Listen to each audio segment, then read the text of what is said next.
What's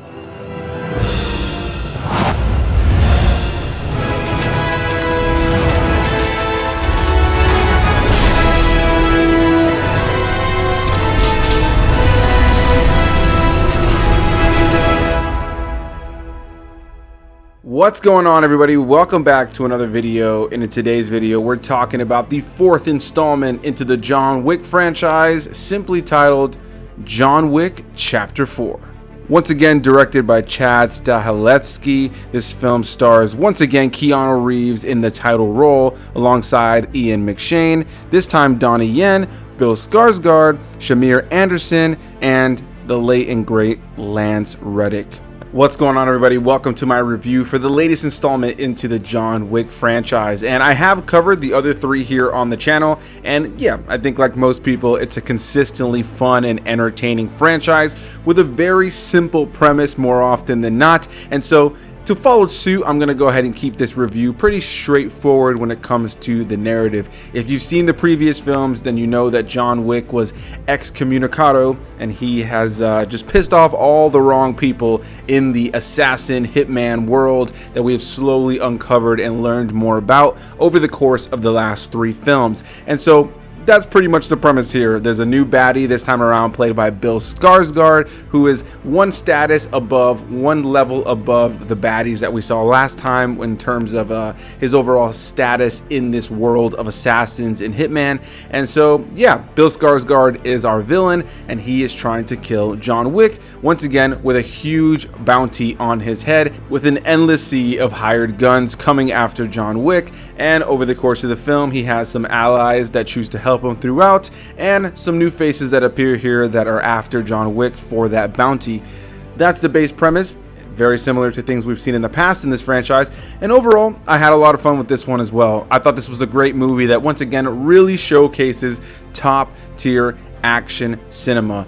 These movies have not really been something that are super heavy on plot and story, and I will say this far into the franchise, I do wish sometimes they would kind of dip their toes a little bit deeper into some narrative, some stronger story structure. But in terms of just fun, over-the-top action films that just showcase incredible choreography, cinematography, lighting, performances, gunplay, hand-to-hand combat, whatever the case may be, these films are just top tier. This movie comes in at about 2 hours and 40 minutes or so, somewhere within that range. It's closer to the 3-hour mark. And yeah, there are times where I feel like this movie could have been a little bit shorter, a couple of characters, a couple of elements that I think you probably could have cut down on here or there. But outside of that, this was a really entertaining time. And even though I did feel the runtime of the film from time to time, I thought that this film was really well paced for the most part and utilizes its screen time really well with a lot of fun action. Now, I'll go ahead and also be honest and say that I think the first two John Wick films are still my favorite,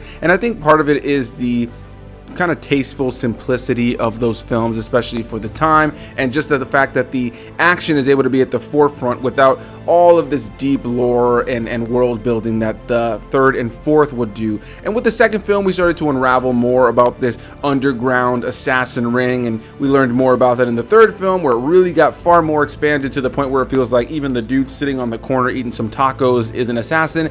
And this movie kind of follows suit, where there's just so many people with guns everywhere that are trying to kill John Wick. And overall, outside of those little minor criticisms, I really just had a lot of fun with this movie, and I don't know what to say about this film that hasn't already been said. The stunt work is really what shines here, with Keanu Reeves at the center as John Wick, just doing incredible stunt work himself. And then alongside him in this film is Donnie Yen, who plays a character who has some history with John Wick, and at times has to kind of work against John Wick and at times work with him throughout the course of the film. And I thought, again, he was fantastic, and it was pretty great to see Donnie Yen in this film, not only because he's one of the greatest on-screen martial arts actors and stuntmen, but also because he is blind in this film, which definitely harkened back to his performance in Star Wars Rogue One, or Rogue One, a Star Wars story, where he played the character of Chira Emwe, which I really enjoyed him in that film. And so to see him play that blind role again in a different movie, but most notably a John Wick film that is very well known for its choreography, I think he was able to have a lot more fun with it here in this movie, just going balls to the wall with a lot of fun, over the top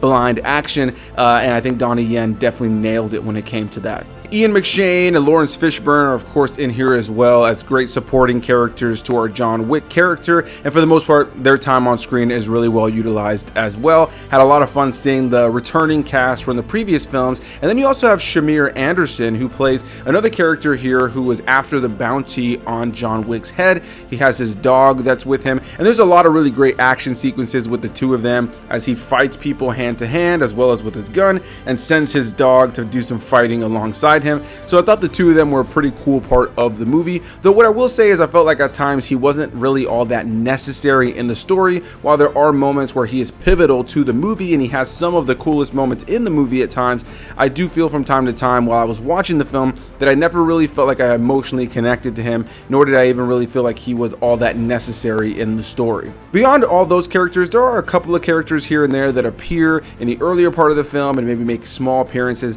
later on at the later part of the film or even in the post-credit scene that ultimately were entertaining while they were on screen but didn't really feel like they served much of a purpose in this movie. And that's definitely a criticism I had, was just maybe a little bit too much at times. Some things could have been scaled back a little bit, and I think that's why I enjoy the first and second John Wick the most, is because there was a simplicity alongside that really over-the-top action. And in terms of the cast, I think I'd be remiss if I didn't mention Lance Reddick, who obviously passed away this previous week, which was just heartbreaking to hear about. You know, I first saw him personally, or from what I can remember, in the TV show Lost, which I actually revisited a couple of years back and covered here on the channel. And yeah, just heartbreaking to hear that he passed away. I mean, beyond things like Lost that I grew up watching him on, he's been in so many movies and TV shows and video games that I've played or watched or been invested in. And so to hear that such a legend has passed away just a week before the release of this film as well was definitely heartbreaking, and my heart goes out to his friends, families, loved ones, and everybody who was close to him. I definitely know it's probably a rough time right now with this movie having come out, but yeah, it definitely brought a lot of happiness to a lot of people when it came to various things that he was a part of, and I just definitely wanted to say my piece on him here. Now, I mentioned Bill Skarsgard as the villain here, and I gotta say completely honestly, I found that he was kind of a weaker villain in comparison to previous villains we've seen in the series. You know, more often than not, the guy that's at the top that's sending people after John Wick isn't really the greatest villain, but in comparison to some of the villains we've had in the previous films, I kind of just found Bill Skarsgard's character to just kind of be a little bit one note, not really all that exciting, not really all that menacing. He just kind of felt like the guy that was barking orders for the majority of the time. And by the time we got to the end of the film, while I loved Bill Skarsgard and I thought his performance in the film was pretty solid, I wasn't really crazy about him as a villain and an antagonist that I was actually worried about when it came to John Wick having to face off with him. And that's all I really got to say on this one. I don't want to get too much further into spoilers or anything like that when it comes to John Wick.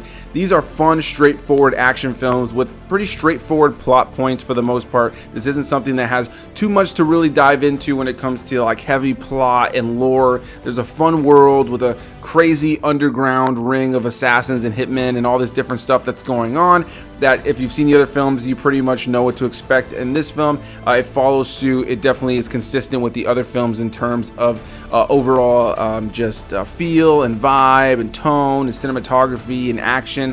What I will say is another negative or something that felt a little bit more goofy in this film is that, you know, we've seen John Wick take a lot of damage in the previous films, but I felt like in this film he was taking some substantial damage to the point where at a certain point my whole theater was laughing when he's tumbling at a certain point in the film, which was funny. I won't lie, it was funny, but at a certain point there are just some huge falls and hits that he takes in this movie that are just so ridiculous and made the whole theater gasp, and you just kind of had to ask yourself, would he really have survived that in a world where he's, you know, killing people left and right, that at times it just didn't really feel believable. Now, mind you, these are really over the top, ridiculous action films, so believability is obviously going to be a subjective thing with these films, but at times it felt like he was getting way more beat up in this film than he was in previous films, which was still wildly entertaining to watch, but it did kind of require you to suspend your disbelief maybe a little bit more than in the previous films. But beyond all that, I enjoyed the film. I had a lot of fun with it. I think if you're a fan of this franchise up to this point, you won't be disappointed. This is a good time at the theater. Go to the movies, get your drink, get your popcorn, sit back, have some escapism for almost 3 hours, and just kind of have a good time with Keanu Reeves and the fantastic stunt work that's done in this film from everybody that was involved, both in front of the camera, behind the camera. There was so much talent on display in the filmmaking here that I think any longtime film fans are definitely going to be able to enjoy, and anybody who just enjoys a good action movie is also going to be able to enjoy. So big thanks to you guys for watching. Hit that like button and comment your thoughts on John Wick Chapter 4, and I'll see you guys in the next one. Bye-bye.